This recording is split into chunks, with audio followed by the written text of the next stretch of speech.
নিলামকে ঘিরে দর্শকদের যে আগ্রহ, সেই আগ্রহ মনে হয় অনেকটাই বাড়িয়ে দিয়েছে নাইম শেখ। নাইম শেখের কথা বলতেই হয়। 1,10,00,000 টাকায় চট্টগ্রাম রয়্যালস তাকে দলে ফিরিয়েছে। এর আগে কিন্তু আসলে এই ক্যাটাগরি থেকে কিন্তু সবার নজর ছিল লিটন কুমার দাসের দিকে।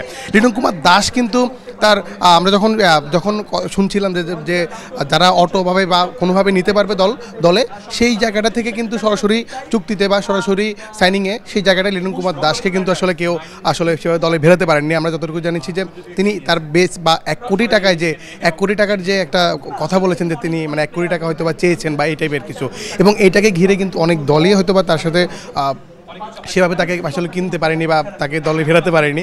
তবে এই যে বিপিএলের যে অকশন, এই অকশনই ছিল আসলে লিটন কুমার দাসকে আসলে কে নিবে। এর আগে আমরা যদি দেখি যে আসলে নাইম শেখকে প্রথমেই যখন নিলামে ওঠানো হয়, তাকে নিয়ে পুরো অকশন যেন মাতিয়ে উঠলেন। প্রত্যেকটা দল তাকে দলে ফিরতে চেয়েছেন এবং তাকে ঘিরে আসলে যেভাবে প্রত্যেকটা দলের যে আগ্রহ, সেই আগ্রহ এই অকশনকে বাড়তি মাত্রা দিবে।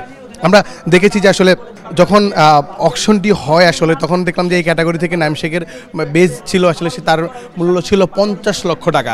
সেই জায়গাটা থেকে তাকে সব দল যেভাবে চেয়েছেন, তাদের দলের কারাগারির মধ্য দিয়ে শেষ পর্যন্ত আসলে নাইম শেখকে চট্টগ্রাম রয়্যালস তারা দলে ফিরিয়েছেন। এবং অন্যদিকে এরপরেই কিন্তু লিটন কুমার দাসের নামটা উঠে আসে। লিটন কুমার দাসকে কিন্তু সরাসরি সাইনিংটা আসলে অনেকে করতে পারতেন ডিরেক্ট সাইনিংয়ে, কিন্তু সেখানে আসলে সুযোগ পায়নি। তবে এই যে অকশনকে ঘিরে কিন্তু লিটন কুমার দাসকে কোন দলে যাচ্ছেন লিটন কুমার দাস, কারণ লিটন কুমার দাস এবং নাইম শেখ কিন্তু সর্বশেষ বিপিএলের আসরে দুজনেই সেঞ্চুরি করেছেন এবং লিটন কুমার দাস কিন্তু বাজিমাত করেছেন।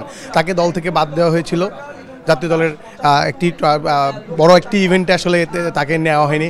সেই ইভেন্টে না নেওয়ার ফলে কিন্তু সেদিনই কিন্তু তিনি দারুণ একটি নক করেছেন, সেঞ্চুরি হাঁকিয়েছেন।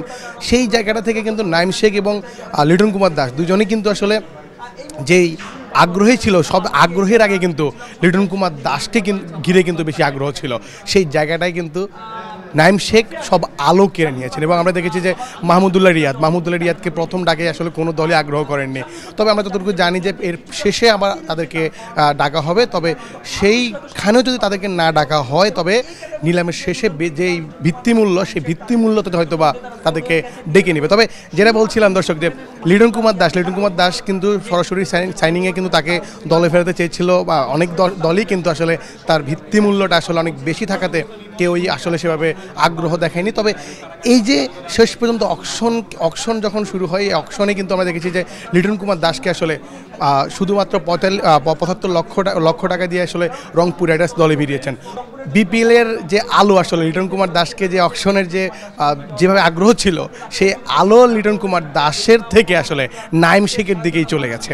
দর্শক কমেন্ট বক্সে অবশ্যই জানাবেন আসলে যে লিটন কুমার দাসের যে ভিত্তিমূল্য সেটি আসলে কেমন লেগেছে। এবং নাইম শেখকে ঘিরে বলতেই হয়, নাইম শেখ যাকে আসলে নিয়ে অনেক কথা হচ্ছিল, সেই নাইম শেখ যখন 1,10,00,000 টাকায় চট্টগ্রাম রয়্যালস দলে ফেরায়, সেটি আসলে কেমন লেগেছে। বিপিএলের মাত্রা এবং বিপিএলের অকশনের যে উন্মাদনা, সেই উন্মাদনা কিন্তু এই নাইম শেখ অনেকটাই বাড়িয়ে দিয়েছে। মুন্না চন্দ্র দাস, বাংলাদেশ প্রতিদিন।